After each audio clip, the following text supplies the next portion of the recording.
श्री रामचरितमानस तुलसीदास जी लिखी हुई है। हनुमान प्रसाद पोद्दार जी की टीकाकार है। ये गीता प्रेस की है। मैं बताता हूँ इसको कैसे पढ़ना है।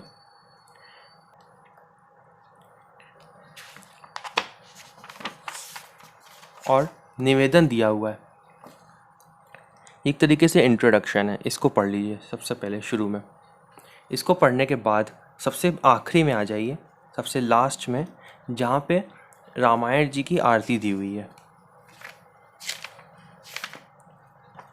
यहाँ पे आरती दी हुई है, श्री रामायण जी की आरती आखिरी में दी होगी। सबसे आरती के बाद ही गोस्वामी तुलसीदास जी की संक्षिप्त जीवनी दी हुई है, उसको पढ़िए।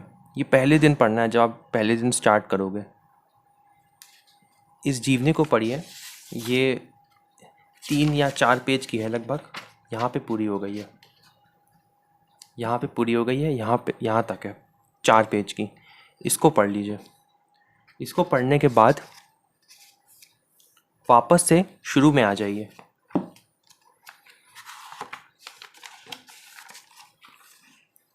ये निवेदन पढ़ा सबसे पहले आपने, फिर तुलसीदास जी की जीवनी पढ़ी। ये फिर एक इंडेक्स दिया हुआ है, 7 कांड है और उसके हिसाब से दिया हुआ है। इसमें आगे करिए। और यहाँ पे दी हुई है पारायण विधि। 9 दिन में रामचरितमानस पूरी करने की विधि और 1 महीने में पूरी करने की विधि। इसमें पेज नंबर्स दिए हुए हैं कि कहाँ तक पहले दिन पढ़ना है।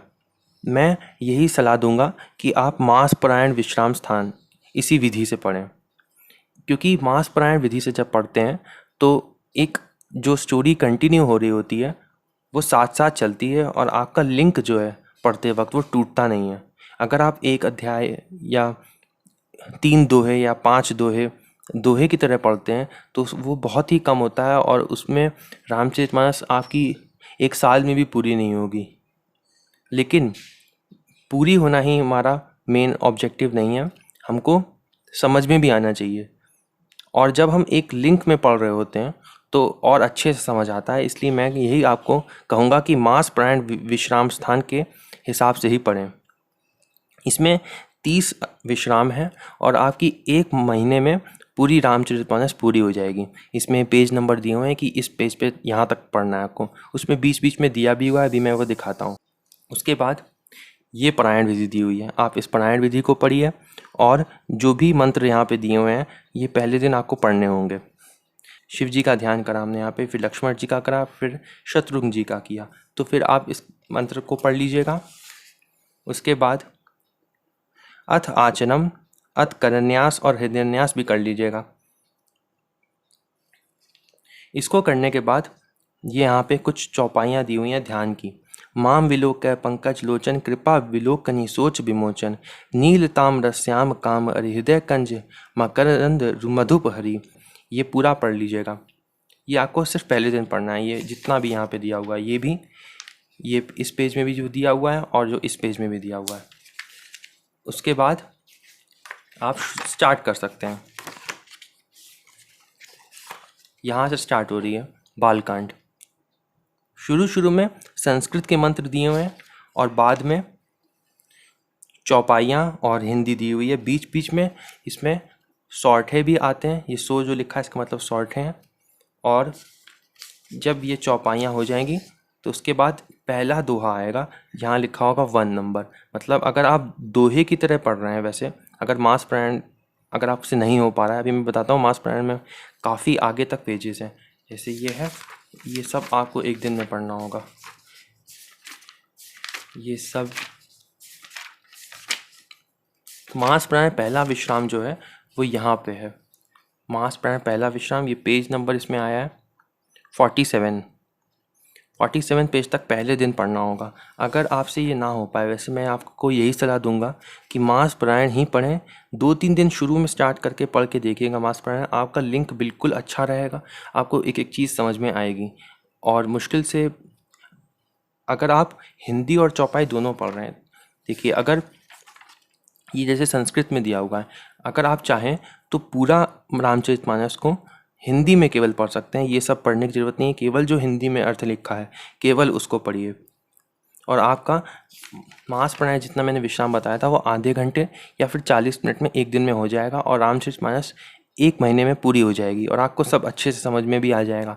और अगर आपके पास थोड़ा समय है कि 45 मिनट तक या 50 मिनट तक आप पढ़ सकते हैं, तो संस्कृत भी पढ़िए और हिंदी भी पढ़िए।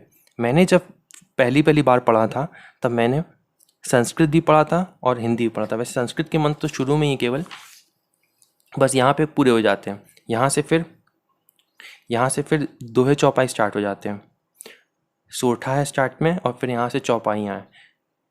तो जैसे आपको ये चौपाइयाँ पढ़नी होंगी फिर हिंदी पढ़नी होगी अगर समय है तो। मैंने जब पढ़ा था तो पहले मैंने चौपाइयाँ भी पढ़ी थी और हिंदी भी पढ़ी थी। आपको हिंदी और चौपाई दोनों पढ़नी चाहिए वैसे, और मास प्राणायाम में पढ़ना चाहिए। आपको बहुत अच्छे से सब समझ में भी आएगा, लेकिन थोड़ा सा समय ज़्यादा लगेगा, लेकिन आपकी एक महीने में पूरी भी हो जाएगी और अच्छे से समझ में भी आ जाएगा। तो जब आप यहाँ से मैंने बताया आपको स्टार्ट करनी होगी, सबसे पहले संस्कृत के मंत्र पढ़िएगा और फिर संस्कृत का मंत्र, फिर ये। और जब रोज़ स्टार्ट करेंगे आप तो ऐसे आप ध्यान कर सकते हैं। पहले भगवान का सबसे पहले कहिएगा, मैं गणेश जी को प्रणाम करता हूँ, शिव जी को प्रणाम करता हूँ, विष्णु भगवान को प्रणाम करता हूँ, ब्रह्मा जी को प्रणाम करता हूँ, सभी देवी देवताओं, यक्षों, पितरों सभी को प्रणाम करता हूँ। और फिर आप ऐसे ध्यान करके और एक हनुमान चालीसा भी पढ़ लीजिएगा रोज़ जब भी स्टार्ट करिएगा, और उसके बाद स्टार्ट करिए। एडवाइस ये है मेरी कि ये भी पढ़िए और हिंदी भी पढ़िए।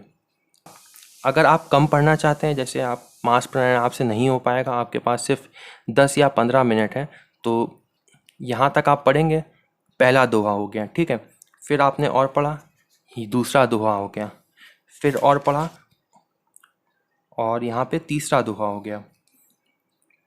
यहाँ तक आप कर सकते हैं केवल, अगर आपके पास केवल 10-15 मिनट है। फिर जब नेक्स्ट डे आप पढ़ेंगे, नेक्स्ट डे आपको फिर से वो वाली स्तुति करनी है जो मैंने कहा था कि मैं गणेश जी को प्रणाम करता हूँ। हनुमान चालीसा पहले पढ़ लीजिएगा, उसके बाद जब किताब खोलेंगे तो उसके बाद ऐसे बोलिएगा कि मैं गणेश जी को प्रणाम करता हूँ, शिव जी को प्रणाम करता हूँ, विष्णु भगवान को प्रणाम करता हूँ, सभी को प्रणाम करता हूँ, सभी मुझे प्रणाम करें, मैं रामचरितमानस का पाठ शुरू करता हूँ। ऐसे आप बोल सकते हैं। ध्यान करने के बाद आप फिर से एक बार ये वाला दोहा पढ़ लीजिएगा, ये वाला दोहा जो आपने जहाँ से कल आपने एंड किया था। ये दोहा पढ़ने के बाद फिर आप इसका अर्थ पढ़ लीजिए और फिर से ये दोहा यहाँ से नया स्टार्ट कर लीजिएगा। अगर आप 3-3 दोहे पढ़ रहे हैं, 3-3 दोहे भी पढ़ सकते हैं, 5-5 दोहे भी पढ़ सकते हैं, 7-7 दोहे भी पढ़ सकते हैं, उसमें वैसा कोई नियम नहीं है। लेकिन अभी भी मैं फिर से कहूँगा कि आप मास प्राणायाम ही पढ़िएगा। और इसमें ये एक रिबन दिया रहता है रामचरितमानस में, ये रिबन आप यहाँ पे लगा सकते हैं। फिर यहीं से आप कंटिन्यू जब नेक्स्ट डे करेंगे तो इस वाले दोहे को भी पढ़ना है और फिर यहाँ से नया स्टार्ट करना है। बिल्कुल अर्थ समझ के बिल्कुल ध्यान से पढ़िएगा। हम जो पढ़ रहे हैं वो भगवान की प्रसन्नता के लिए ही पढ़ रहे हैं। और मैं आपको एक बात और बताता हूँ कि जब तुलसीदास जी जो थे वो रामचरितमानस लिखने जा रहे थे तो वो संस्कृत में लिखने जा रहे थे।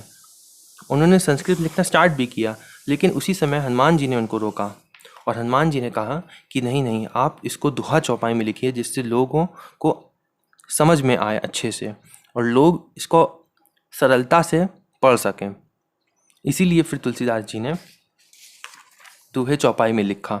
लेकिन आज के टाइम में वो लिखा था 500-600 साल पहले, वो आप जीवनी में पढ़ लेंगे, इसीलिए मैंने जीवनी पढ़ने के लिए पहले कहा है जो सबसे लास्ट में थी। वो उस समय उन्होंने लिखा था, लेकिन आज के टाइम में हमको ये दोहा और चौपाई ये भी समझ में नहीं आती है।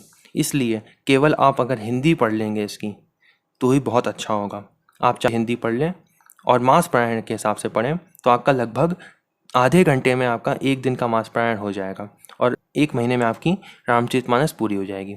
अगर समय है तो दोहा चौपाई पढ़िए और हिंदी भी पढ़िए तो और अच्छे से समझ में आएगा। कई शब्द जैसे हैं वो इसमें अच्छे समझ में आते हैं चौपाई पढ़ने में भी, जैसे ये वाली चौपाई भी इसमें पढ़ने में और अच्छा समझ में आता है, दोहा और चौपाई दोनों पढ़ने में। और एक और बात बताता हूँ, ये जो दोहे चौपाई हैं रामचरितमानस की, ये मंत्र की तरह है, इसलिए भी बहुत अच्छा है इसको पढ़ना। आशा करता हूँ आपको समझ में आ गया होगा कि कैसे पढ़ना है। फिर आप ऐसे ही रोज़ रोज़ पढ़ते जाइए। अगर 3-3 दोहे पढ़ रहे हैं तो 3, 6, 9 इस तरीके से आप पढ़ सकते हैं। उसमें लिखा रहेगा कि आपने 9वें दोहे तक पढ़ लिया अगर 3 दिन पढ़ा है तो, और फिर 9वें दोहे को फिर से पढ़ें और फिर से स्टार्ट करें 12वें दोहे तक। अगर 3-3 दोहे पढ़ रहे हैं, 5-5 दोहे पढ़ रहे हैं तो 5, 10, 15, 20 इस तरीके से दोहे लिखा होगा। और मास प्राणायाम पढ़ रहे हैं अगर, तो मास प्राणायाम में तो यहाँ पे लिखा ही होता है मास प्राणायाम पहला विश्राम, दूसरा विश्राम। ये मास जैसे आप यहाँ से पढ़ रहे थे, फिर यहाँ पे आ गया मास प्राणायाम दूसरा विश्राम, आपने यहीं स्टॉप कर दिया। फिर नेक्स्ट डे आपने ये वाला दोहा पढ़ा और यहाँ से कंटिन्यू किया। ठीक है, आपको समझ में आ गया होगा। अगर कुछ भी प्रॉब्लम है तो कमेंट में आप लिख सकते हैं, कुछ भी आपको पूछना है तो। जय श्री राम।